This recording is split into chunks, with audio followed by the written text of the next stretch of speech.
আপনার জীবনে আপনি যতই হতাশ হন না কেন, আপনার জীবনে আপনি যতই হতাশ পালন করেন, মানে আপনার জীবনে যতই আপনি দুশ্চিন্তায় ভোগেন না কেন, একমাত্র বাংলাদেশের খেলা দেখলে আপনার চিন্তায় মুক্ত হয়ে যাবে। মানে ভালো মানুষও পাগল হয়ে যাবে রাস্তা, তাদেরকে পাবনা নিয়ে ভর্তি করবে। মানে কেমন খেলা খেলতেছে, কেমন খেলা খেলে তাদের, মানে তাদের বদলা শান্ত কি খেলা দরকার, একটা অধিনায়কের দায়িত্ব পালন কিভাবে তো করা দরকার, কিভাবে শিখবে, কোথেকে শিখবে? যে একের পর এক একের পর এক আমাদের দামা অফার দিতেছে, আর আমাদের নিউজ আরো ছড়াই দিতেছে লক্ষান্ত যে কোনো মুহূর্তে যে কোনো দলকে উড়িয়ে দিতে পারে। এখন নিজেরাই উড়িয়ে গেলে মানে কবে আমাদের দলটা পরিণত হবে ভালোভাবে, কবে আমরা দলকে ভালোভাবে এগিয়ে নিয়ে যাবো। যে আমাদের চ্যাম্পিয়ন ট্রফির তিনটা ম্যাচের মধ্যে আমরা একটা ম্যাচ জিততেছে, যে সেটা হলো ইন্ডিয়াকে আমরা উড়িয়ে দিতেছি। সেই জায়গাতে আমরা উড়িয়ে দিতেছি, আমরা নিজেই উড়ে খেয়ে গেছি। বদনা শব্দ যেভাবে বদনা নিয়ে দৌড়াদৌড়ি শুরু করে দিচ্ছে, তার সাথে এক এক ধরে ওপেনিং ধরে একবারে মিডল অর্ডার ফার্স্টটা ব্যাটসম্যান, একটা দলে যখন ফার্স্টটা ব্যাটসম্যান চলে যায়, তো তখন বলার গুলা কি করবে?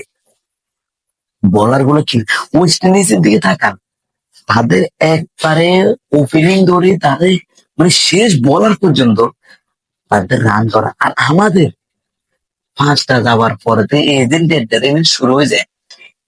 এর কোনো থামাথামি নেই। এই দুবাইয়ের মাটিতে দীর্ঘ 19 বছর পর জাকির আলী অনেক আত্মহিদ্রিত যে একটা ইনিংস খেলছে, দূর দূরান্ত ইনিংস, সাধারণ মানুষ বা হাওয়া আমি তহিদ্রিতকে শুভকামনা জানি যে সামনের দিকে বাইরে গিয়ে যাও। দলের হার বা এই সময় দলকে ধরার দরকার।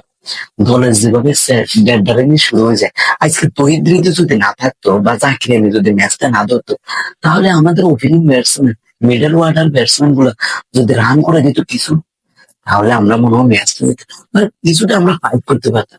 যে রান নিচে ডুবের মাঠে, এটা কোনো রানের কাতার পরে আমাদের স্পিনার গুলা, পেসার গুলা, কাটার মাস্টারের কথা কি বলবেন? কে বলবেন কাটার মাস্টারের পুরো কথা? বিপিএল এর দিকে দেখেন, তারা 5টা 7টা উইকেট পায়, 3টে পায়, কেউ হ্যাট্রিক করে।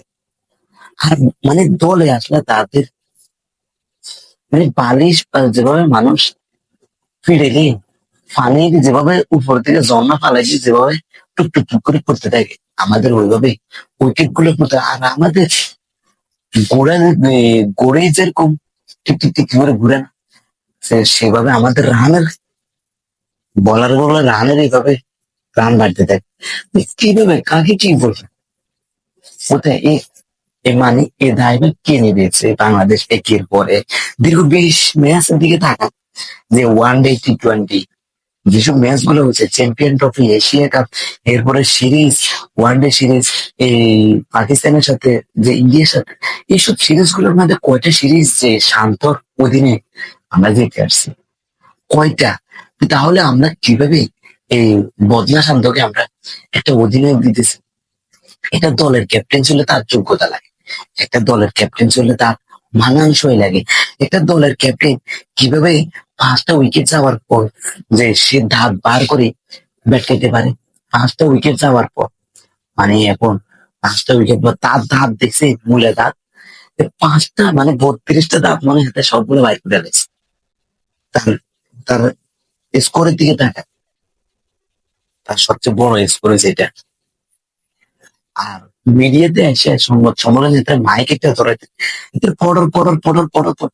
একটা দলের অধিনায়ক সবসময় দলের দায়িত্ব পালন। প্রথম ওপেনিং ব্যাটসম্যান যদি কিছুটা রান করে দেয়, তাহলে মিডল অর্ডার গুলা একের পর এক রান তুলে যায়। এখন ওই তহিদ হৃদয় চাকরি অনেক যদি আমাদের এই রান গুলো না তুলতো, তাহলে আমরা 128 বা 30 রানে আমরা পেয়ে যেতাম। ওই আমাদের টার্গেট কিন্তু 140। যতই আপনি 240 বা 300 টার্গেট দেন, আমাদের টার্গেট হচ্ছে আমরা ওদের সাথে ম্যাচ তো দূরের কথা, আমাদের শিশু ডায়রিয়া শুরু হয়ে গেছে। শিশু ডায়রিয়া শুরু হলে তারপর মানে স্যালারি না, ওষুধ খেলে কিছুটা কন্ট্রোল থাকে। আর আমাদের ব্যাটারি কোনো কন্ট্রোল নেই, শুধু আসা যাও টিকটক মারানি করার জন্য বসে